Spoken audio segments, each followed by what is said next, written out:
Hi, poetry readers. Welcome back to our second lesson where we are going to be focusing on poet's purpose. And I think probably this is going to sound familiar to you because whenever we are reading chapter books or picture books, oftentimes we'll pause and say, what was the reason that the author wrote this, right?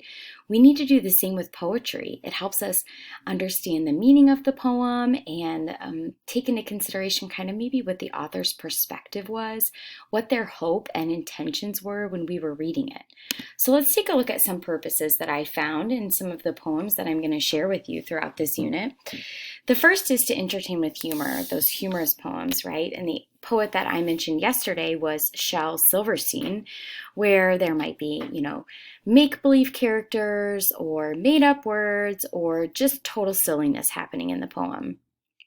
In that case, the author is entertaining us. Sometimes authors will tell a story in their poem, and remember, that is going to be a familiar pattern for us because we'll go up and down the mountain with our characters in the poem. Sometimes poets are trying to express emotion with us. Those were those lyrical poems that often get turned into songs. Sometimes they're writing super descriptive poems, and that's creating imagery, right? Our mental movies in our brain. And sometimes poets choose a poem to teach us a life lesson, to talk about life. Some deep meaning with those. So here's one I found that it entertains with humor, and as I read, you'll notice there's quite a bit of silliness and even some make-believe characters like a talking crocodile going to the dentist. The crocodile went to the dentist and sat down in the chair. And the dentist said, "Now tell me, sir, why does it hurt and where?" And the crocodile said, "I'll tell you the truth. I have a terrible ache in my tooth." And he opened his jaws so wide, that the dentist, he climbed right inside. And the dentist laughed, "Oh, isn't this fun?" as he pulled the teeth out one by one. And the crocodile cried, "You're hurting me so. Please put down your pliers and let me go."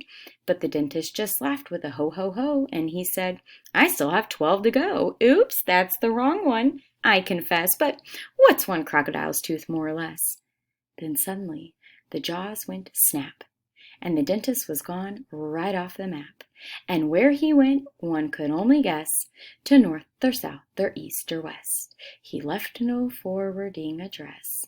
But what's one dentist more or less?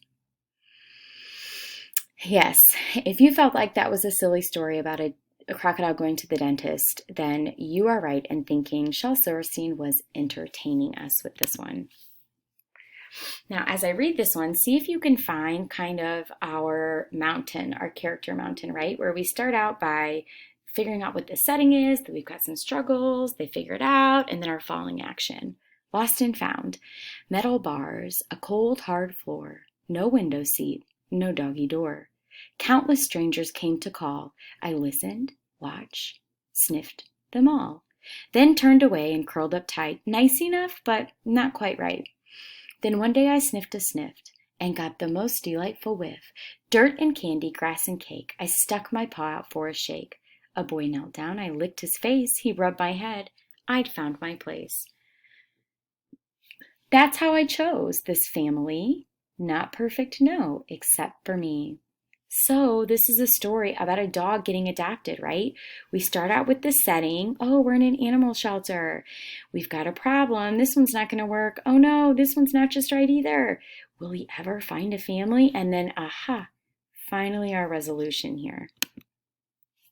This poet is going to be describing some feelings to us. So I'm going to be looking for clue emotion words. All alone inside my very own skin. I'm all alone inside my very own skin. That's how it is and how it's always been. We are each a one and only, but at times I feel so lonely that I wish I could invite somebody in.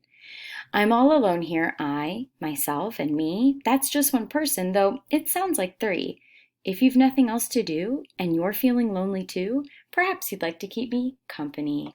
So I see a couple of clue words, right? I see feel, feeling, lonely, alone. So the author is describing what it feels like, inside of our hearts and inside of our minds sometimes, because we're the only ones inside of there. This is going to be a very descriptive poem, so you're going to hear a lot of different ways that the author uses to describe what's going on, and that should start creating some mental movies, right? In poetry, we can call that imagery. The air breathes frost, a thin wind beats old dust and papers down gray streets, and blows brown leaves with curled up edges at frightened sparrows on window ledges. A snowflake falls like an errant feather, a vagabond draws his cloak together, and an old man totters past with a cane, wondering if he'll see spring again. So I see a lot of ways that the poet has really elaborated on what's going on in his setting, in his scene that he's writing about. You know, he could just say like dead leaves are blowing around, but instead brown leaves with curled up edges. He could just say pretty cold outside, but instead he says the air is breathing frost. So I can see this light wind blowing through and there being some frost on the windows and some frost on the grass, telling me even how the sparrows might be feeling or looking frightened. So this poet is definitely writing a descriptive poem to create imagery. Now this one you'll notice as I read, it's written by a poet who his grandpa has taught him a life lesson, and now he's teaching his son a life lesson. So let's read to see if we can figure out what it is. Though Grandpa was a quiet man, he taught his lessons well. He showed me ways to understand with stories I still tell. The first time I had lost a game, he told me what to do. So now, my son, in Grandpa's name, I'll do the same to you. Hold your head up proudly and wipe that tear out of your eye. You still can be a winner, but winners never cry. You've just reached the place in life where winners all begin. You have to know the taste of loss to savor any win. If you want to see a rainbow, you'll have to take the rain. If you want to be successful, you have to take the strain. If you want to be a winner and hold your head up high, you have to know just how to lose, because winners never cry. You could win most any game and jump and shout for joy. That's a part of life that's shared by every growing boy. But here's a thought for little guys who join the ranks of men. A winner is the loser who can suck it up and try again. So what he's saying here is, in the event of losing, we don't want to pout and whine and get really frustrated with ourselves all the way to crying tears about it, because what we should channel that energy towards instead is getting up and trying again. So now that you're familiar with the purposes that poets might choose to write poems, in It's Learning, you have a website that you're going to go to, and it's going to take you to this webpage right here, Poetry for Kids. And you're going to explore and find a poem that you think you might be interested in. That's a poem that's just right for you. And I would stick to these four categories right here.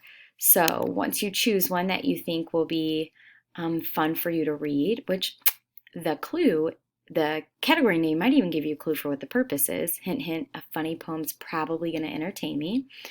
And if you click on one of the poems, some of them can be read to you in case it's a poem where the words aren't just right for you, like they might be too difficult. And others of them you'll just read, they may not have that, and then you'll need to make sure you can read the words to understand what's happening. So what you're going to do is you're going to read through the poem, find a poem you like, read through it or listen to it, think to yourself, okay, what purpose is this poem? Was this poem written for? These are your reminders. And you then are going to go and find proof of that. Just like I went through the poems and showed you how I knew that the purpose I answered with was the right one, I was able to go back to the text and show you. You're going to do that too with the poem that you choose. So next in It's Learning, you're going to go to the website, select a poem, and then answer 3 questions. 1, tell your teacher what the poem's title was. 2, tell your teacher what the purpose was. And 3, give them proof. Prove to your teachers that you felt confident in your answer based on evidence in the text. Go to the poem and say, what about this poem makes me laugh? What about this poem has characters with a problem? What about this poem is talking about feelings? How is this poem being super descriptive? Or how is this poem teaching me a life lesson? Good luck.